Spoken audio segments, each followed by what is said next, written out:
Síndrome de la última cena.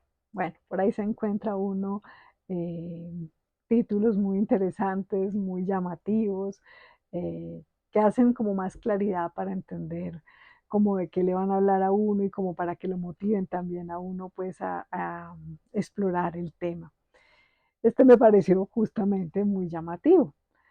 Como psiquiatra es muy frecuente que en las consultas las personas tengan pues distintas manifestaciones en su vida cotidiana que les interrumpen, como el poder seguir una vida sin mayores inconvenientes, y uno de esos ítems por los cuales a veces la gente consulta tiene que ver con los temas de la comida, la alimentación y todos los extremos, ¿no? Como a veces en la depresión es frecuente que haya una pérdida del apetito, como una sensación de nudo en la garganta que no les pasa, que no tienen como motivación hacia comer, y es frecuente pues que ahí se pierda peso y demás.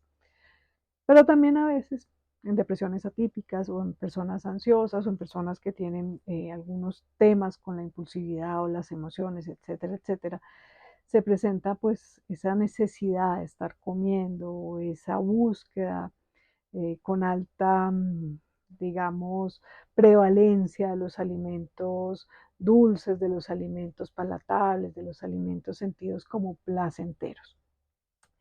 Y sumado a todo esto, pues la búsqueda de mantener un peso, para muchos buscar un peso pues saludable, para otros buscar el peso perfecto, y ahí, bueno, ahí es donde sí empiezan otras complicaciones. Pero bueno, vamos a hablar no de ese ladito, sino como de esa búsqueda que todos hemos tenido de, bueno, vamos a empezar a hacer una alimentación mejor, a organizarnos.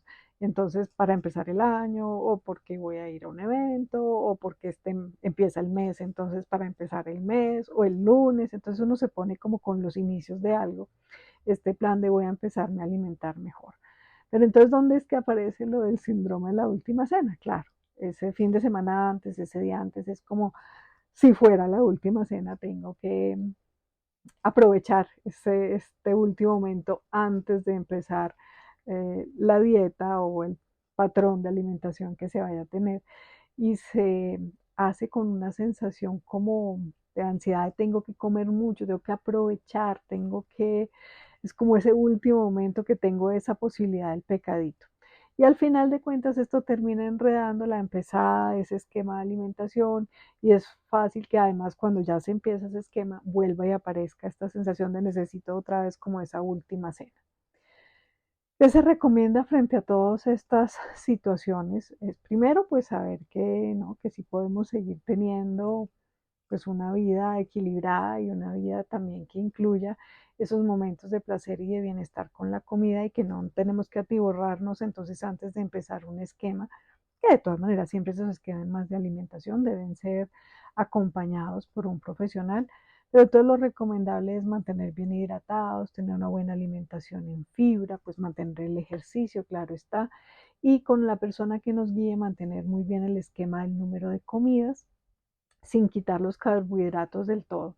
Más de uno me va a querer asesinar por lo que estoy diciendo, porque claro, mientras más baje uno los carbohidratos, pues más efectiva es la pérdida de peso, pero también más fácil que aparezca esa sensación de malestar, de faltante, de irritabilidad, de cansancio, y de las personas que tienen estas ansiedades, como de ese desespero de volver a comer carbohidratos, ahí sí ya en una grande cantidad, pero también ya no solamente síntomas alrededor de la comida, sino que también se disparan con mucha facilidad síntomas emocionales.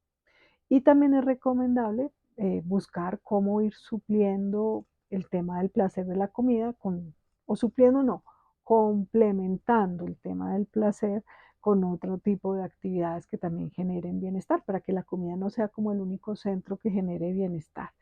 Entonces, con la música, los amigos, bailando, bueno, cada quien encontrará lo que les satisface. Para unos es leyendo, para otros viendo series. Bueno, hay distintas formas, pero el estimular la parte placentera estimula la dopamina del cerebro, que hace que se dé más sensación de entonces no tengo que volcar toda la sensación de bienestar hacia comer. Espero pues que esto te sea útil para que no entremos en ese círculo de la última cena. Soy Vicky Pérez, médico psiquiatra. Recuerda que cada día subo videos con información útil de salud mental, de bienestar en general. Que tengas un lindo día en armonía.